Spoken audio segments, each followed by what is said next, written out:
Well, good afternoon, everyone, and welcome. Whether you're here in person or online, I'm Kathleen Stevens, president of the Korea Economic Institute, and I'm delighted to be joined today by Ambassador Sohn Jie-ae, my old friend, to talk about something which I know gets a lot of attention in the United States and elsewhere in the world, and rightly so, and that is what we used to call, and maybe still call, Hallyu, but which is the Korean word for wave. Yes. Not tsunami, but wave. Yes. Maybe it's a tsunami too. But Korean's cultural wave. And a lot of talk about that, but we have just a really unique voice to talk about this today, not only because of her current title, which is South Korea's Ambassador for Cultural Cooperation. I'll ask her a little bit about that, what that entails. But also because of her own history and background, to talk about the story behind the strength, and a few other things too. I don't think I need to tell anybody, but as a way of introduction, maybe I will, those joining today, that Korean culture in so many different forms, we were talking about some of them at lunch, have really taken the globe by storm. Korean artists topping the Billboard charts, Korean films winning Oscars, Korean kimbap at Trader Joe's going viral, and my favorite, Korean gochujang in every hamburger joint throughout the United States, or at least a lot of them now. And of course, cultural interest is also behind the growth of students learning Korean in the United States, with the Korean language enjoying an upturn in enrollment when every other foreign language has plummeted.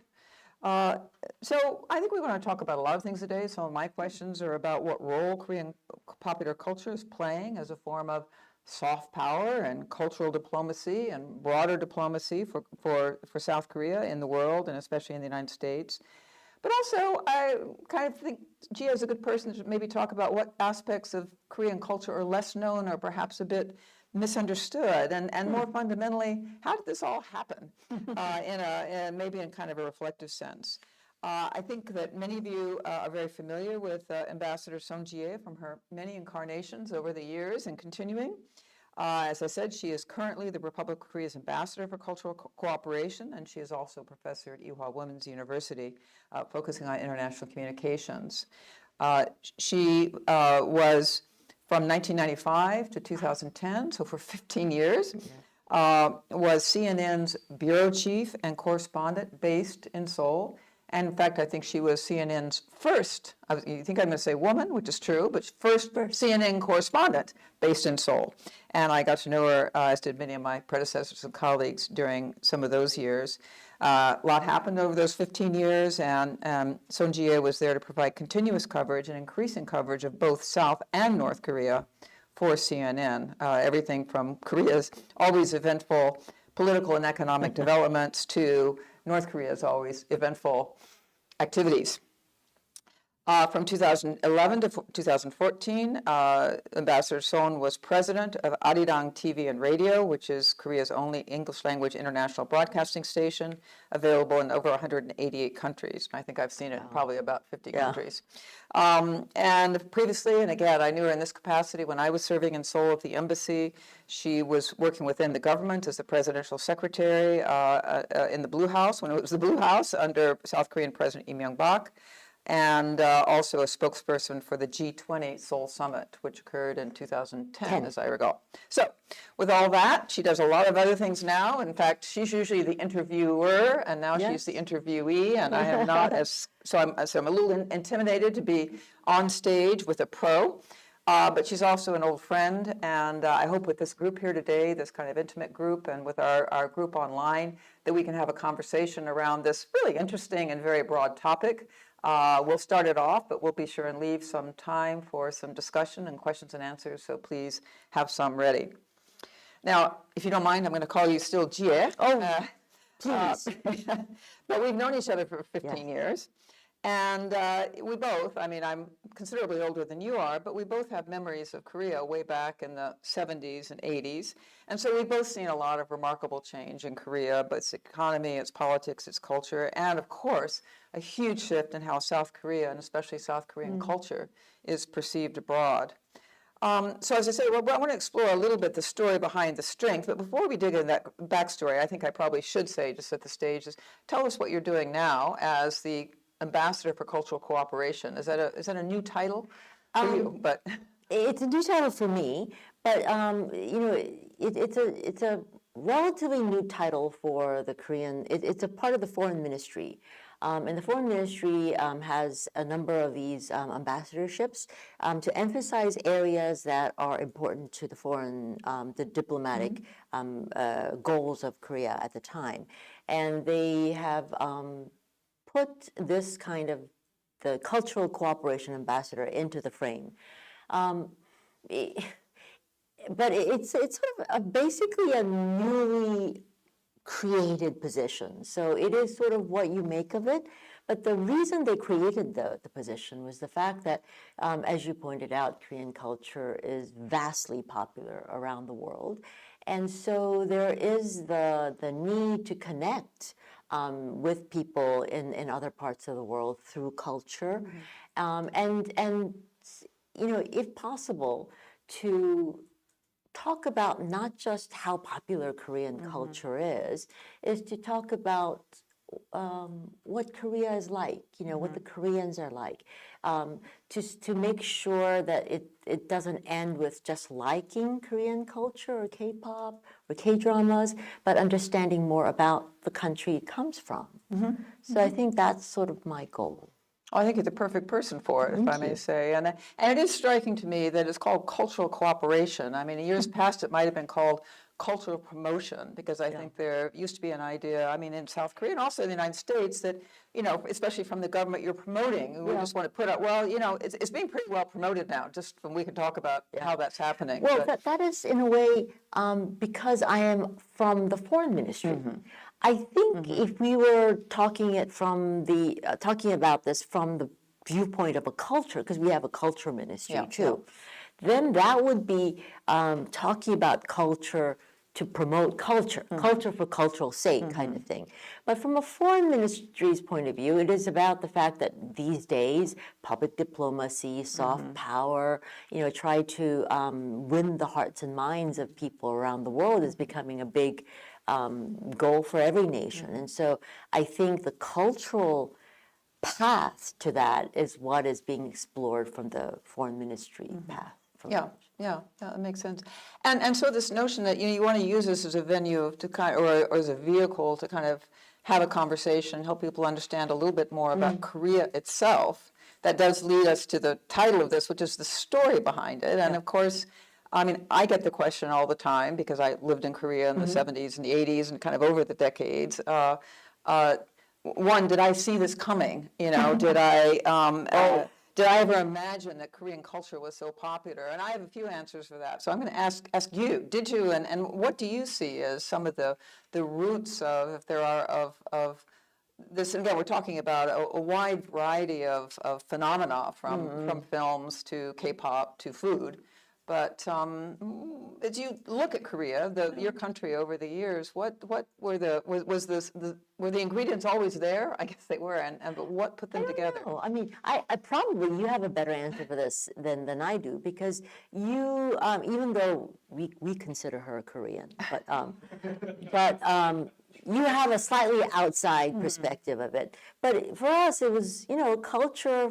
When you live in that culture is like food. It's like, you know, what you intake every single day. And you really don't notice whether it is going to be popular to someone that is not used to rice and soup, for example. But, you know, there was a sense always that the cultural, the diet, you know, the menu in Korea was always very diverse. I mean, I grew up, you know, in the 70s and 80s, in the pro-democracy, you know, protests to get, you know, to get authoritarian governments to allow more freedom of expression and democracy. And in the background of all of these things, we've always had songs. You know, there's always a song and dance element to every real big protest, as you know. So, I mean, the kind of culture that sort of, you know, sort of envelopes us has been considered very natural. We were actually a bit surprised when the world thought that was cool too. And I think, you know, now that we look at it from an outside point of view, we can notice more things that are really great compared to other cultures. But for a long time, it was, what we like to do, and what made us happy, and what we needed to do, and what we needed to say. So it was a surprise for a lot of Koreans too, I think. Yeah, I mean, so I like to say, and I don't know if it's really true, that I and some others like us who are not Korean but were Peace Corps volunteers that were there years ago and living in a Korean context, we sort of discovered Korea was cool before nobody knew who it was. But that's with some hindsight. But certainly what you describe as just a love of expression was always there, and say even before the protests, although that was certainly part of it. But I mean, sitting around a table after dinner and banging your chopsticks and everybody having to sing a song, and it's continued with technical accoutrements over the years, or a love of music, or an interest. All of that certainly was a kind of an ingredient there. But I also think that there wasn't a lot of self-confidence at that time. And Korea had been through some really bad years. And out of that came, I mean, some protests and so on, but also a sense of kind of insecurity. And I wonder, I guess, what you see as the impact of maybe outsiders. I mean, not to take credit for it, but I mean, clearly, the U.S. played a very large role in Korea. There were assistance programs. There was also support for some cultural programs and education and things like that. There was a large military presence there. There was kind of a mix there. And you and I have talked about this, how in a way Korea, if we're looking at this really historically, has always been a place where it's had to deal with outsiders and outside influence but still have its own identity. Can you talk a little bit about that and how you think that kind of played into what we think of as modern Korean culture now? You're definitely right about the fact that the American influence had a great role in allowing this culture to really blossom. Because if you think about it, the fact that Koreans are able to really express their feelings in a democratic way and know that everyone else can express it too, is a relatively modern concept that came with democracy and with America. And if you look at it from a capitalistic maybe or a Western culture point of view, during the Korean War, where thousands of young men and women, servicemen from the United States came to Korea, and many made this ultimate sacrifice. Along with the troops came American culture, and like the way that Korea has accepted and at the same time adapted a lot of the outside cultures, the Western culture as well, when it came during wartime, was accepted. And there are many young girl bands that started during the Korean War, as part of the USO groups, entertaining for servicemen. These are jobs. Yes, and they were relatively good jobs too, and they were. I have pictures of some of these groups appearing on the Ed Sullivan Show in the U.S. I mean, they were so good that they were popular not just among the servicemen, but even had a little small following in the United States at that time.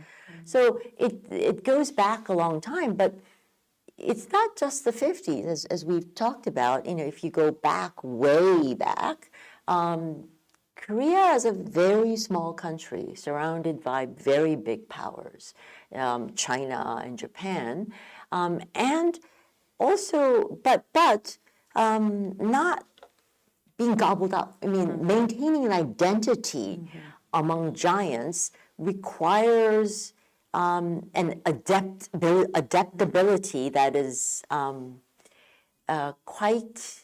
You have to have quite a master at that to be able to not become swept up in it, in a big culture, but at the same time, not resist it to an extent that they want to gobble you up. So, and it was, so there's a lot of influence, let's say religion. There's Buddhism. A third of Koreans are Buddhists. 40% of Koreans are Christians, Catholics combined. Those religions didn't happen in Korea. They came into Korea. Buddhism, although they came through China, the Buddhist art, the highlight of Buddhist art is in Korea. Christianity, even though missionaries in the 100 years ago, or more than 100 years ago, they actually headed to China. But did Christianity find a home in China? No, not really. They found a home in Korea. So there's a character to Koreans that are relatively open to an outside influence, but will take it and then make it their own. Make it their own. It becomes Korean. It becomes Korean. Korean Christianity has a special. Think what the Koreans did with red peppers, that came through the Asian continent. No one else made kimchi, but we did. Right? Think what they did with Spam. Yes, there you go. Yes, Korea, Spam and kimchi together. Yeah. So what about the role of the Korean government or Korean authorities in all this? Because there are a couple of narratives that I've heard sometimes as people look at this phenomenon. And one sometimes is, the modern Korean wave, the b-boys for a while, or the films, the K-pop now. It's been very top down. The government invested, or sometimes the subset of that is the big business invested. This is all a kind of a big top down effort. How do you see that? How do you see the role of the government? And kind of the second, it's a slightly different question, and I mentioned this to you earlier too. I think there was a time, and again a decade or so ago, when I was in Korea as ambassador, I remember the head of the Korea Foundation at that time saying to me, and this is when Hallyu was just beginning to be used. He said, "We really don't know what to do about this because we're not sure that we want pop stuff to represent Korea." There was this idea of high art, right, that Korea also had, and this part of it, wonderful, classical musicians in the Western tradition, in the Korean tradition, wonderful classical forms of all kinds. But is this what we want to, support and represent? I think it's come a long way since that. But what do you see as the kind of the background of that, and how the government, if you like? I mean, you've expressed an interesting thing about how you see it now, which I think is an interesting evolution. But what the role was in building this wave? Was it building the wave? Was it making the wave? Or was it riding the wave? Was it being crashed by it? I guess being pushed by the wave. You're sort of riding the wave in a way. I can see why people would think that, because the Korean government had a major role in bringing Korea's economy up from the ashes of the Korean War. I mean, we started out as being one of the poorest countries in the world, and now being one of the richest, and in a 70-year span. And so in that process, the Korean government, hand in hand with the Korean business community, worked really hard, planned really well, and executed a lot of very important policies that got Korea into the position it is in now. And so when people look at the popularity and what they see as a very explosive popularity of Korean culture, they think, it sort of follows the same pattern. I can see, people talking about the Korean role when we're talking about the automobile industry or electronic industry, in which we didn't have anything before. Making very selective investments. And it was like selective investments. There was a plan for the future, and it was, it was something that started from scratch. Culture is not like that. Culture, Korean, as we talked about before, Korean culture has always existed. I mean, we have been in existence for thousands of years. There's a myth that we were, descendants from the gods, thousands of years ago. And culture has always been a part of the Korean lifestyle. And so I don't think it's something that was created. There was support But a lot of governments, when they have their own culture, and it's not an economically feasible kind of culture, do things to support and nurture their own culture, because they realize the importance of having and nurturing and protecting their own culture, and Korea did the same. And because culture is such a part of Korean lifestyle, investments were made. But I also sort of agree that the Korean government really, I mean, it wasn't a realistic export economy until the industry itself was an export economy itself. You know, it wasn't that the Korean government made it an export or made it was doing so well that it was like, oh my God, it's an export industry. Right. You know, and sort of in that kind of position, and you know, it's helped. But people in the industry would laugh you right out of the room if you told them it was a Korean. If people think outside of Korea that the government created the Hallyu industry. It doesn't hold water. Well, you know, and it would seem like, I mean, maybe some evidence of that, and I want to get your sense about this, is if you look at Korean films, and I'm not going to go into a big history of Korean films, I'm not expert, but I've liked Korean films for a long time. But of course, Parasite won Best Picture Oscar, and Squid Game, that's a different kind of film, has been incredibly popular. And one thing both of those have in common is they're kind of a dark view of life in modern Korea. You know, they're not the kind of thing I would imagine, you know, embassies showing abroad to say, look how great things are.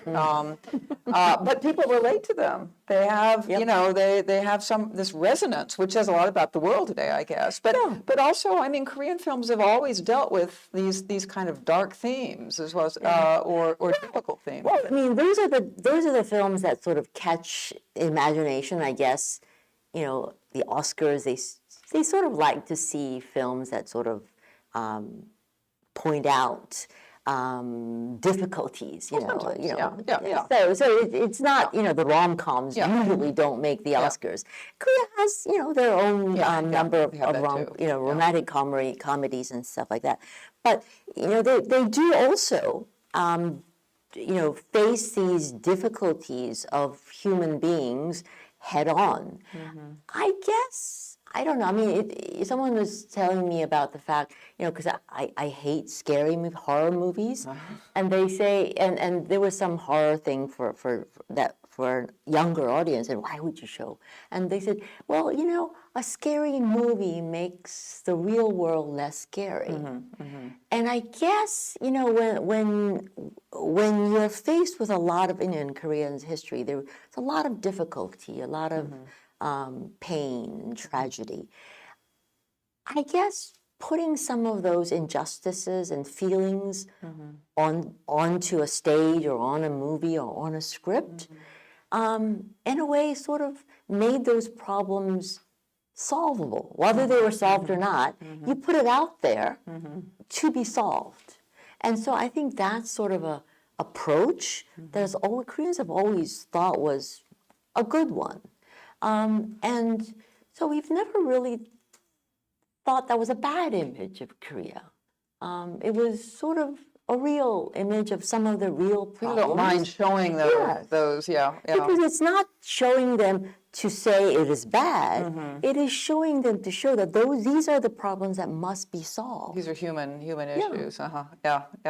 I think that's what I think. I don't like horror movies either, but I did like the movie, which is a zombie movie, Train to Busan. Train to Busan, I did too. But I for a lot of reasons. But when I meet Americans who've never been to Korea and they've seen Train to Busan, their question often to me is, are the trains in Korea really that nice? That amazing? You know, which means, you know, not the zombies. I mean, not the zombies. It's handsome men. You know, that could never happen on an American train because the doors wouldn't work that well. They never keep the zombies out. So there is a message also being delivered about, which may or may not be totally accurate. In the case of the trains, it's pretty accurate. It is. But you know, in the case of, I mean, the way that people live within Parasite, you see the rich, you see the struggling. you do see something that is, again, in a film, but it reflects a number of different realities about the society. I guess we just don't look at it that way. Yeah. Because like Parasite, I haven't gotten the Busan train comment yet, but Parasite or Squid Game, and then I have had people out, non-Koreans, say to me, his quiet voice, he's like, are you okay with these? And I said, and I turned to them and said, why? And they depict a very dark aspect of Korean society. The gap between the rich and the poor, injustice and all that. It doesn't paint a nice picture of Korea. Is the Korean government okay with this? And I hadn't even thought about it. I've never had a government official say that to me, that express those concerns to me. We just don't think about it in that way.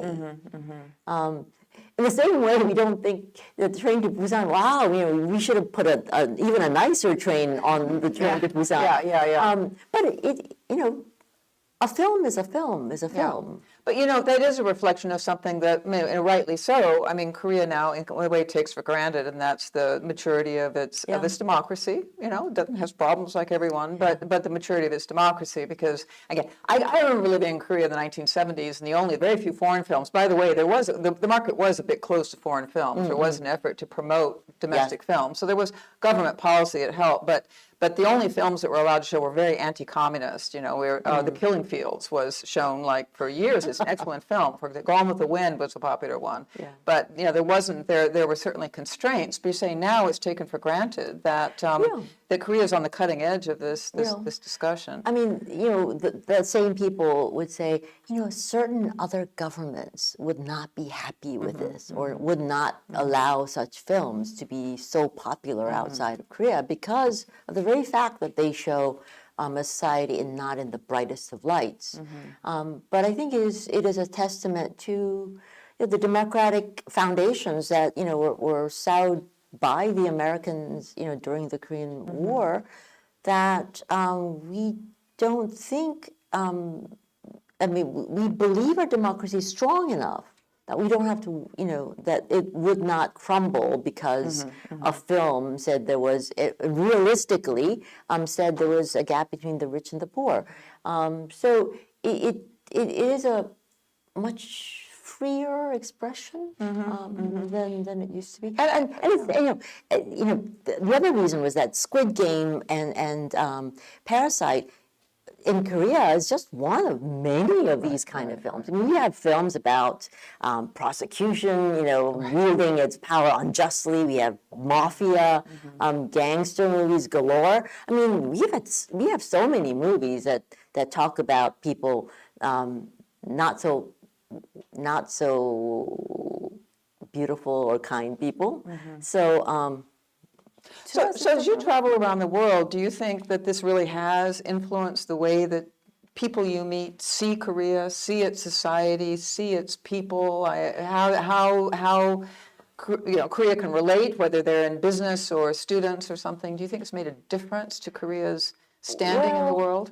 I do know that it has awakened an interest in Korea like never before, and that is felt by not just me, but sort of everybody that I meet, and I talk to in an interview, whether they are in the diplomatic corps, whether they're in the business area, whether they're a startup, whether they're artists, they talk about the fact that before, when they say, well, I come from Korea, the question would be either North or South, South or North Korea, or, where, China, it would just confuse us with a lot of different concepts.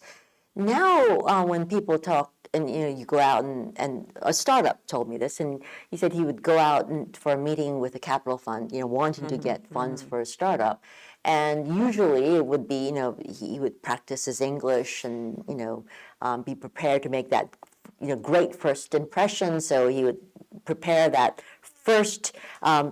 Good to see you. Welcome. Good to see you. My name is blah blah blah, and he would put out his hand, and the guy would say "안녕하세요," and he said, at that moment, all English went out of my mind. I didn't know what to say. I didn't know what to say. 안녕하세요 or hello. But he said it happens much more than once. It happens quite often. And they talk about how they or someone in their family enjoyed a Korean drama, how their children are in love with BTS, things like that.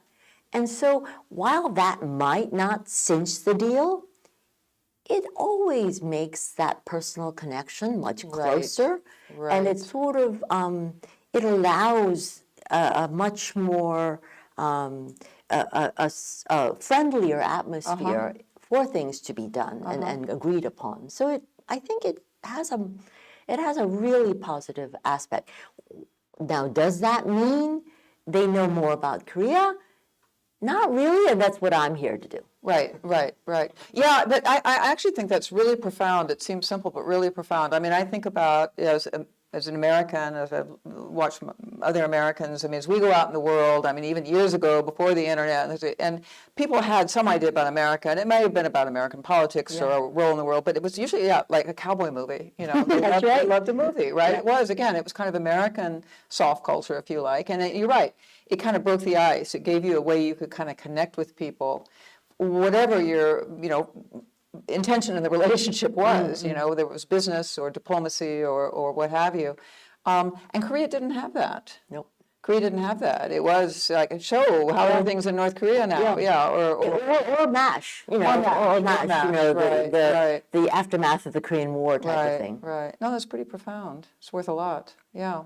So I have to ask you a little bit about, and I'm not an expert in this, but maybe this about the K-pop, I guess we call it, the music, right? Like, BTS and Blackpink, Blue Jean. I'm sorry. I know Blackpink. I know about Blackpink. Yeah, they're like guided by the British Empire too, and Yes. but yeah. So I mean, I have a lot of questions about that, but again, that's something that has become so big, and is it bigger overseas than it is in Korea in terms of a cultural phenomenon? Is it different? And tell me something about the fan base, because it seems like there's a fan base that also has a certain organic or some kind of life of that. Well, I mean, you could do a whole hour just on K-pop. But K-pop is actually even more popular in Korea than outside Korea. It is, okay. But in Korea, K-pop is a genre. It has. I was just reading a story in, I think in Billboard magazine about the different types of Korean music, and it's Korea has a big K-pop portion, but there's also a very big, what they call adult contemporary, we call it a ballad, Right. And then there's hip hop, and then there's what we call trot, which was described by Billboard magazine as sort of the Korean country music. Yeah. So that's why I like it. That's why you connect. So there are many different genres of music. But these are also now getting out in the world. Now that people are, the top, like No Brain. You won't know who No Brain. Do you know? I know No Brain. Oh my goodness! I love No Brain. Yeah. But anyway, so these kind of different types of music exist in Korea, and K-pop is one section of it, but it's a big section, and they're very popular in Korea, and there is a big fan base in Korea. I mean, the I'm going to say it wrong, so I don't want to say all the different colors of balloons that pop up in every of these concerts. You can see how popular they are. The relationship with the bands and their fans is always talked about. And I do think that's an important aspect of the popularity of K-pop. And I think, and people say, well, why has that relationship developed in that way? I think in some sense, because the Korean music scene has always been, the audience. I don't know if you remember, the Korean traditional music performance. The audience is not just an audience. Right. An audience is almost a part of the performance itself. The audience has to respond to something in order for that band, the traditional band, to be able to perform. And so there's always been a thinking about an audience, not just as spectators, but as a part of the team itself. So I think, I don't know, but I believe that kind of respect for the people that are in the other side of the stage was a foundation for treating the audience as almost a decision maker in what the band does or how the band behaves or what kind of songs they choose next. Because so there's a what they call it a service to their fan base that the Korean bands, K-pop bands especially, do very well.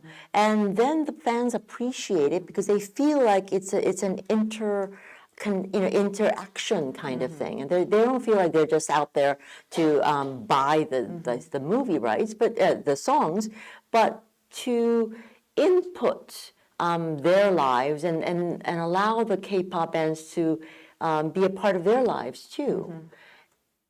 And I think that gives the K-pop bands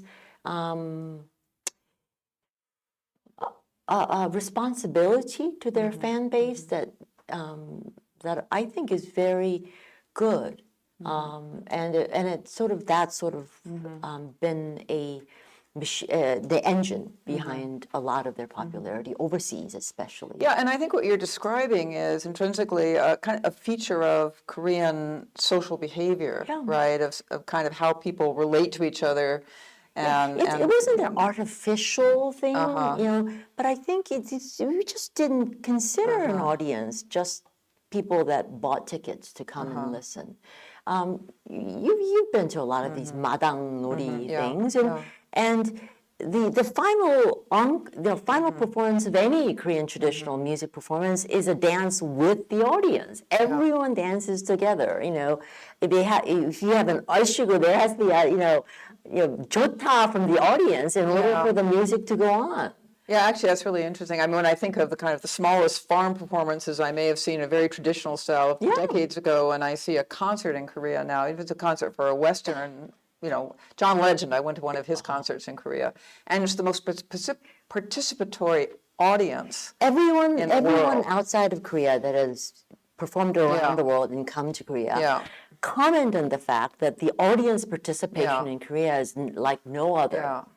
And so I think foreign audiences of Korean and so when bands are people think experiencing say about the fan base, they think it's an artificial thing that the K-pop, the industry created. But it's, of course, it's commercially viable, and so it was promoted. But we're not that smart.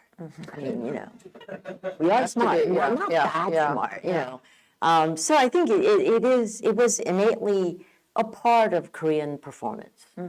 Interesting. I'm going to make sure, I'm going to ask one more question and leave some time for questions from online or from the audience.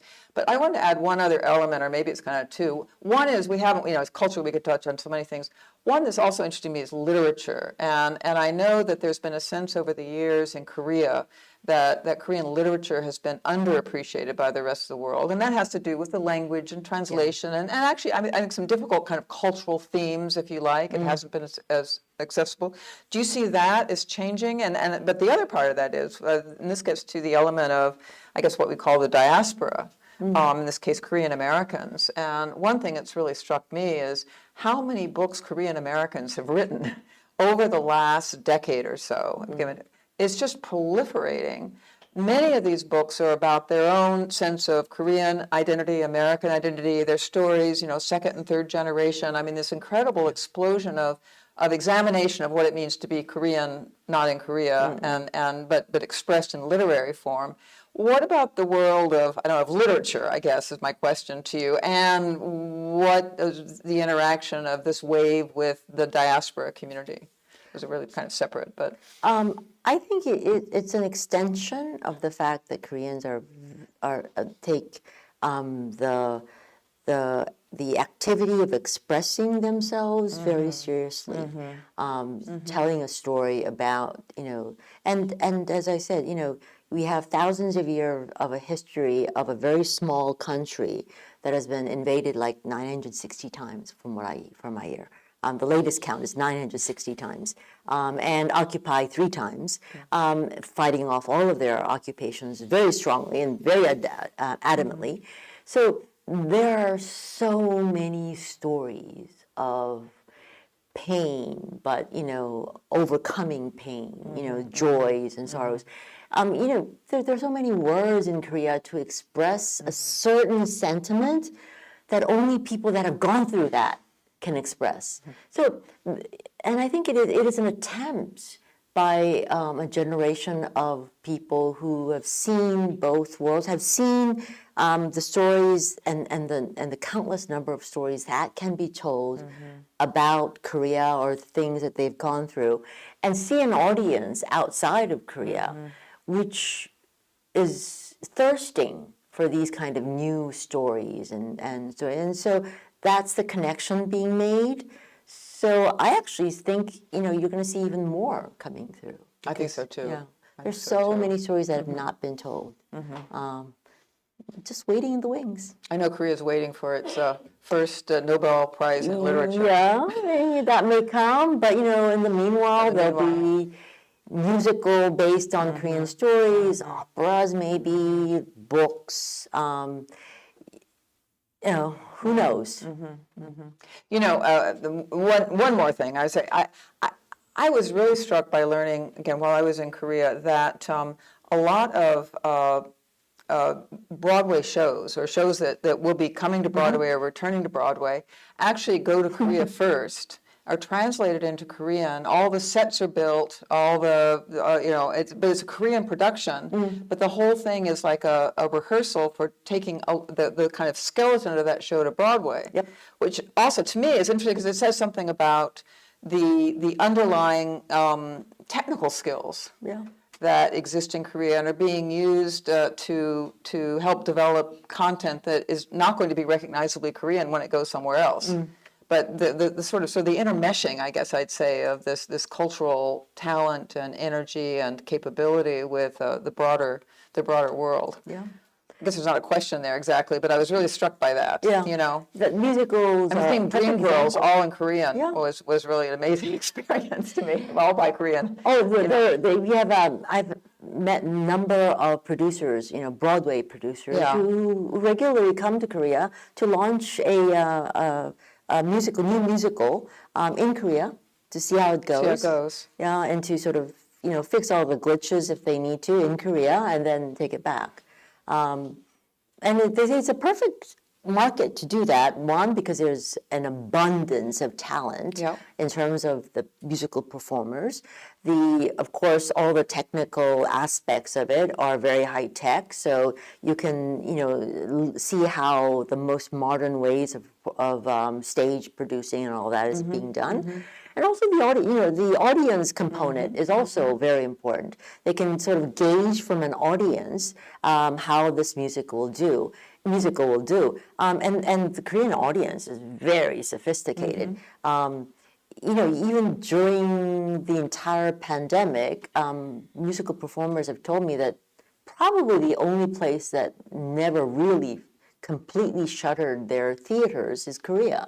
I mean, they didn't do it every day, maybe every other day, or they had only half the audience could sit, but it was never fully shut, and so the performers could continue to perform, and so that was very important. In terms of setting Korea as a very important city. And the other aspect is that you can really do that while making money. Yeah. Because, Koreans go to a musical. The audiences are there. The audiences go a number of times. And because the the technicality is that the cast members change very often, and so you can go 3 times and they have 3 different casts. But overall, the act of going and seeing a musical for not just an older generation, but for a very young generation, is such a normal pattern of consuming culture in Korea that it's a great place to perform, is what I've been told. But a less visible kind of aspect of cultural cooperation, if you like, where There's a cooperative aspect of it, that's, especially when it's a win-win situation. right. That's amazing. So my advice is, if you go to Korea, go see a Broadway play there, but it'll be in Korean. Yeah. So it's pretty fun. All right, I'm going to turn to the audience now. Yes, could you introduce yourself and wait for the microphone, if there is a microphone. Otherwise, right here. Thank you. My name is Terrence Matsuo. I'm a non-resident fellow here at KEI. Very interesting conversation. And I guess, one of the themes has been, how can Korea use its pop culture, its soft power to advance its foreign policy goals? And so I was wondering if the ambassador, if you could speak on how that works in kind of authoritarian societies and systems where, the populace may not have as much of an influence on their government, or, where the aperture for entry is a lot smaller. Thank you.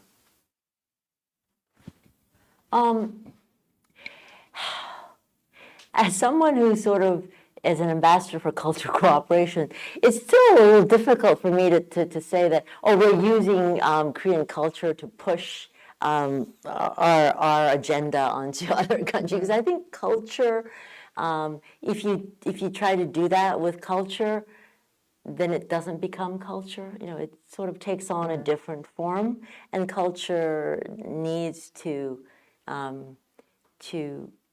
have I don't know if it's an innocence, but have a purity in order to be recognized as culture. The thing is that what I sort of talk about is that innate in Korean culture, in terms of the difficult stories that Korean movies tell, the tragic stories that Korean books relate, or the happy ones, the merry ones. They all talk about stories of people, real stories, and of people, and the story, whether you are in it, the story that usually the ones that resonate are the ones that that have a component in which you are struck by but not defeated by injustice. Because if you're totally struck by it and that may work, but still, the fight, the struggle in itself is your hope for humanity. And a lot of the stories that Korea tells have that in it. And so it's not saying go fight against your dictator. It's saying everyone has that capability, and never forget it, is I think what may be, a story that can be told. We cannot go to any government and say, through a cultural, that you should do this or you should that. No government, would be able to do that. But I think it is that a story of a human struggle, and a respect for something, of a real story of a person, which I think is what resonates out of Korean culture. And hopefully that's a freedom of expression, a truly democratic expression that can make a point without saying, without put, without hammering over someone else's head, democracy is the best form of politics, because our culture is a result of our democracy, of our freedom of expression. So it's a difficult question, but I don't think it should be an easy one to answer. Yeah, I was kind of thinking as you were saying that. I mean, I've heard Korean government officials say often, because we have a relatively recent experience of economic growth and democratization, we have an experience that other countries can relate to, and we are able to reach them. But honestly, it's one thing for like a government bureaucrat to say that, but but I think what you're talking about is actually there are films and stories that tell that story, and you see this small country maybe you've never heard of that's had these difficulties or individual lives, and that almost communicates the message, I think, better than the kind of thing sometimes we write here at KEI. I shouldn't say, here's what happened, over the last X, Y, and Z. Sorry, you're at KEI too, so we do great stuff. But but sometimes they say it's the feeling of it, right? There's a role that plays, and there's a role that culture plays, and I think it's not exactly the same. Yeah, interesting. Tom?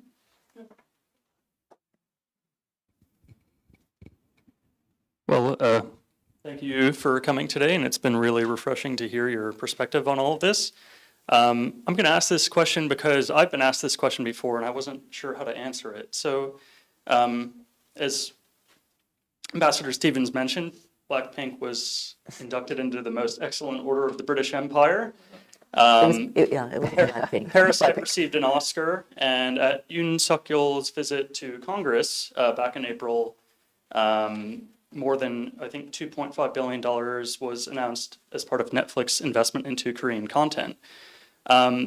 People have asked, Korea is having this Hallyu Korean wave, but countries nearby, such as Japan, aren't having the same global or universal cultural effect. Maybe they did in the past, but my question is essentially, what sets Korea apart where they're able to do this, where other countries in the region haven't? What makes them special about that, I guess?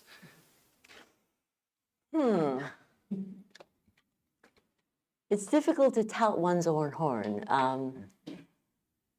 It is, I guess it is sort of a combination of what I've been trying to sort of say, that it is an innately part of how we've been able to survive for such a long time with our culture, our character, identity relatively intact.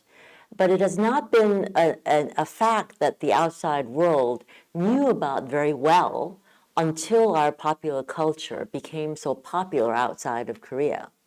I think Japan, because of its relationship with the United States and its economic prowess, was much, was introduced to the global world in a much earlier state. And China's difficulties are for an entirely different reason, which I won't go into now, but it's a different situation in terms of the political background, I guess. But it is this little country called Korea, which has really surprised people and sort of amazed people by again, when I do my talks, I show a map and show how small Korea is. It's like 104th country in the world in terms of the land mass, and half of the peninsula is cut off because we're basically an island because North Korea is on top of us. So it is a bit of a surprise to a lot of people, and there is a new discovering a new pattern of things that sort of lent it, especially in the beginning stages, a bit, gave it the engine and the excitement.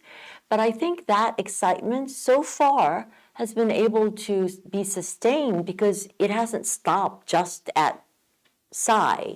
it hasn't stopped just at BTS. It's BTS and Blackpink, and we have 10 different other K-pop bands waiting in the wings.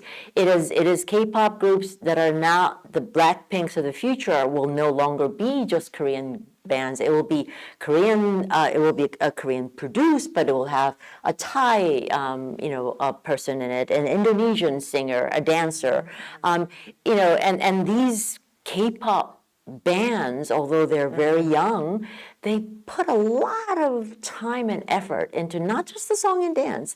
They can, if their audience and their fan base is in the United States, they will study and learn English the same as if they were trying to get into an English department at a university. If their market is Japan, there will be people who will be fluent in Japanese. Increasingly their markets is in Central America. They're Spanish fluent. Yeah. It is a continuous effort to keep up with what is expected, and what is the next level that they can aspire to. And so I think as long as this kind of effort and really futuristic strategy or plan is a part of the cultural growth. There is the sustainability is still there, and people are still surprised by when almost almost all the international classical music competitions in the world now are won by South Koreans. All right, I want to take a couple more questions and see if we have any online here. Yes, here in the front row. You were here early. Hello, my name is Benicia, and I'm from the GW School. I'm one of the Korea Study Fellows there. And I just had a question more on the topic of, we were talking about the initial interest in supporting elite arts in Korea, and along the lines of current pop culture and military conscription. I was interested in hearing your opinions about the growing support of the military exemptions for K-pop groups and things of that nature.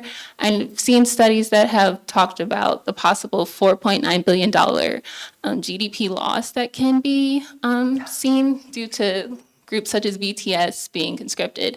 Do you think there's any foreseeable middle ground that the current presidency or future presidencies can kind of find? Well, I mean, that was a very important issue for a long time. The exemption to the military was given for people who got the gold medal at an Olympic, Right. Because there was doing your military service is service towards a national interest, promoting national interests by going into the military, defending the country. And it was said that, uplifting the image of Korea by winning a gold medal at the Olympics is doing almost the same thing, so you can be exempted.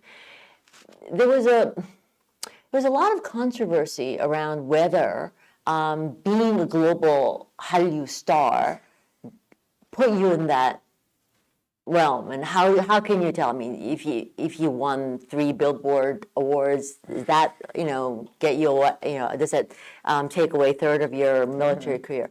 In the end, I believe in the end that the K-pop industry thought it was a better idea for the K-pop industry not to consider themselves exempt or not a part of the normal Korean psyche, that it was an industry. It was a market. I mean, and so BTS, they are going to the military. Of course, will it at the end of the day end up losing Korea in dollars? Maybe, but not everything is about the dollars and cents of an issue. And I think, people are giving BTS a lot of respect for the decision that was made. And so in the long run, it may turn out, well, I think it will turn out to be a very astute and a wise decision, and something, from a private industry, you have to make. So I respect their decision to do that.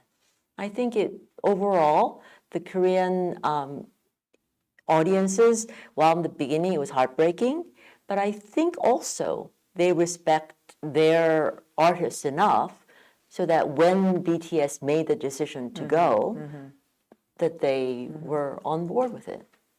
An interesting insight into Korean cultural attitudes on that. Very interesting. I know there's a couple more hands. We're running a little late, but let me take a couple of questions. And if we have any online, we'll stop with these two. And but can we take them together, maybe? Yeah. Thank you so much. I'll be brief. Adam Wojciechowicz with the Korean Cultural Center, the Washington Hangulmunang. It really resonates a lot of things that you said as I talk to students and other groups who are learning about Korea. So just quick follow up on some of the other questions we've heard.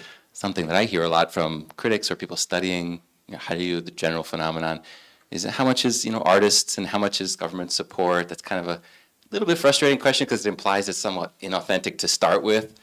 But getting at why it's special, I mean, there are people like you. Not all countries have cultural ambassadors or ambassadors for cultural cooperation. So just to sort of get at that, what are some of your objectives for the year? What would what are some examples maybe of cooperation that you've been able to get at, or what do you want to get at in the next year?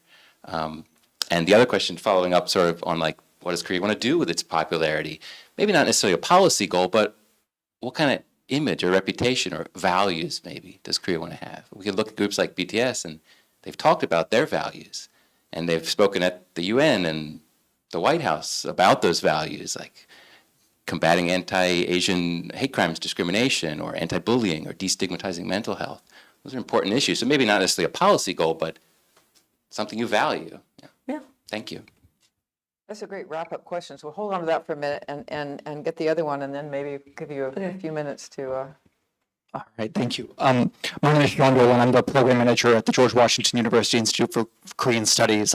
My question is actually quite related, but you've touched quite a bit on how you see part of your how you can see part of your role as introducing people to Korea, kind of beyond these cultural things. Of course, Korean culture is a very important aspect of Korea, but as we all know, there's a lot more to Korea than just BTS and Blackpink. So I'm curious if you could talk a little bit about what your role is in encouraging people to take that next step beyond just their fandom of K-pop or K-dramas and to engage with Korea on a deeper level, how you see your role in contributing towards that effort. Thank you. Great questions. Yeah, Great. they're all sort of related.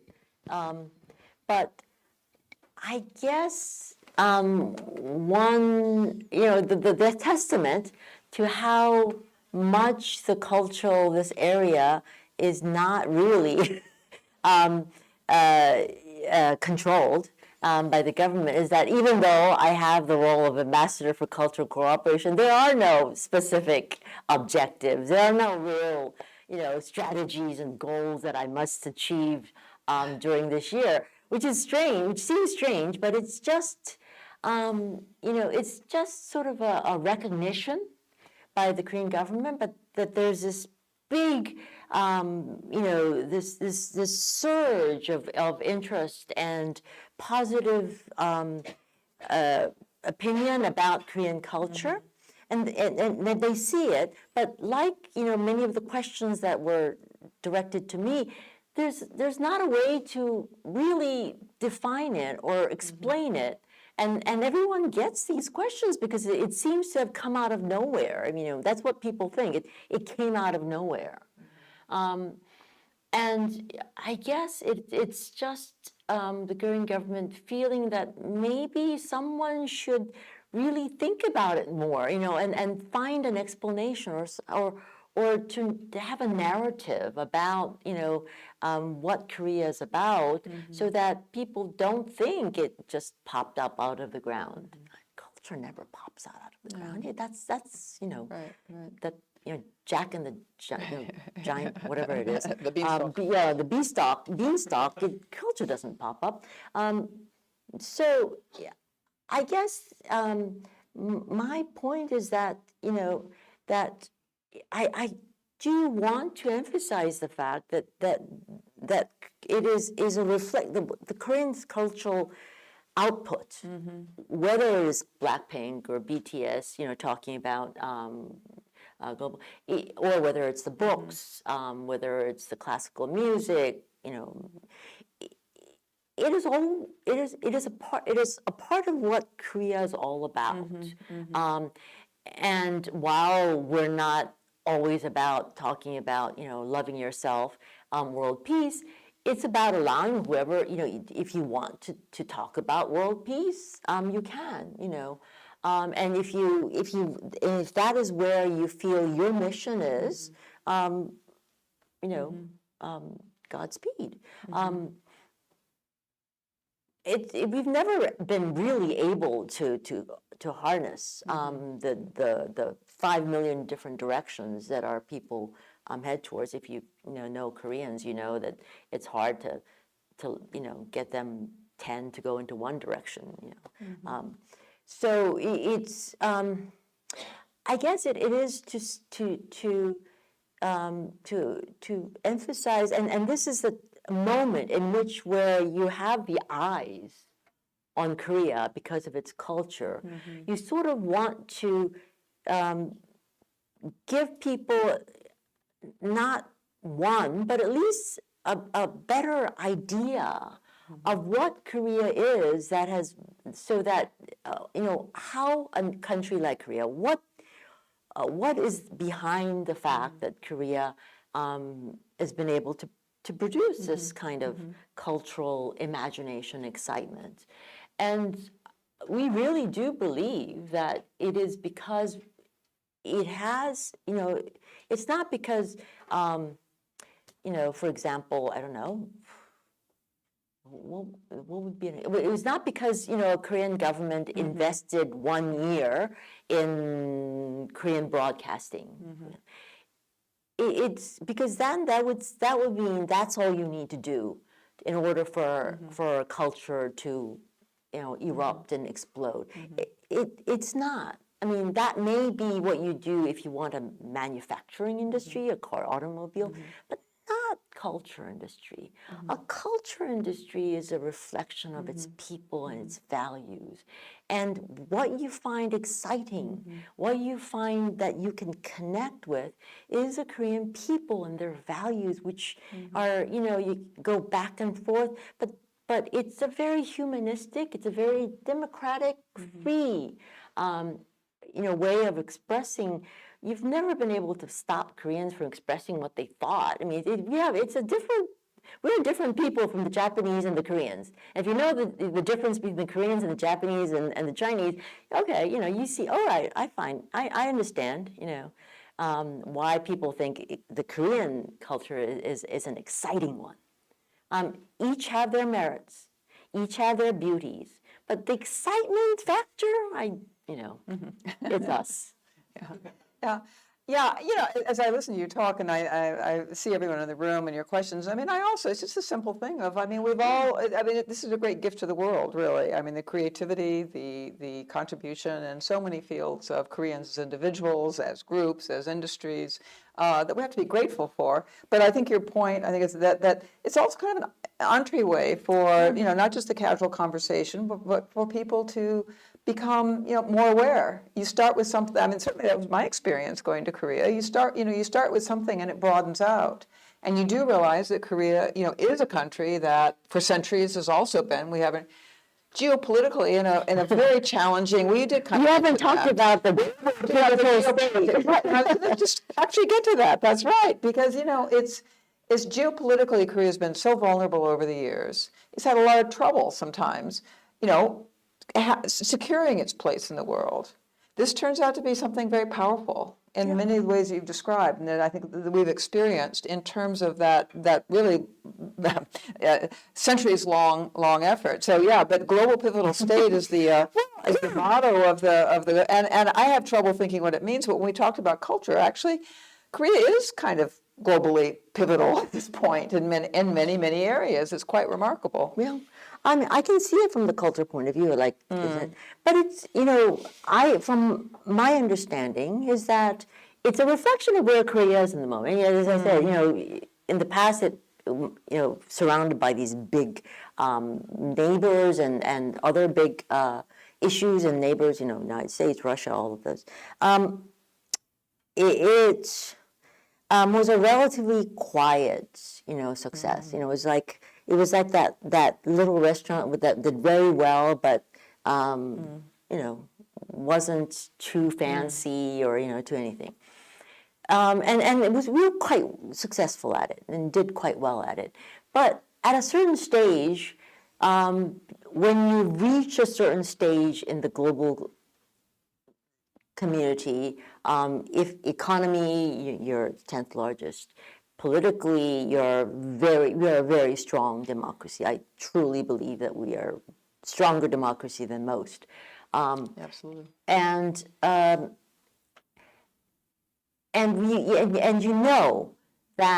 that path was, you got to that point because of the help of a lot of people, and especially the United States, in terms of the democratic thoughts and systems, in terms of not just that. I mean, the fact that the Americans, young Americans, gave their lives so that the Korean, South Korea can be a true democracy. I mean, we know that path we didn't go down that path alone. But now that we are at a certain point, there is really the recognition that we need to step up and speak up. And that's from my point of view what the global pivotal state is. It is that we need to take on some of the responsibilities. We need to express, what we feel is right, the way that we should be doing, and we have the confidence because we came on the path with other people that we know are true partners, and so that is where we are now, and our culture also is on the same path. The values that are reflected in our cultural products are not uniform. They're diverse, but they respect a lot. They respect everybody else. If they disrespect everyone equally. So it's a value that is also reflected. The values of democracy, freedom, rule of law, human rights. All of these things, sort of that make us who we are reflected in our culture. And we are very grateful that the world finds our culture interesting, worthwhile, and we hope that will continue. Step up and speak up. Step up and speak up. That's right. I think we've gotten a good sense of where cultural cooperation fits in. Yeah. Ambassador Sohn, Jie-ae, thank you very much. Thanks to all of you. We really enjoyed having you here today. Thank you.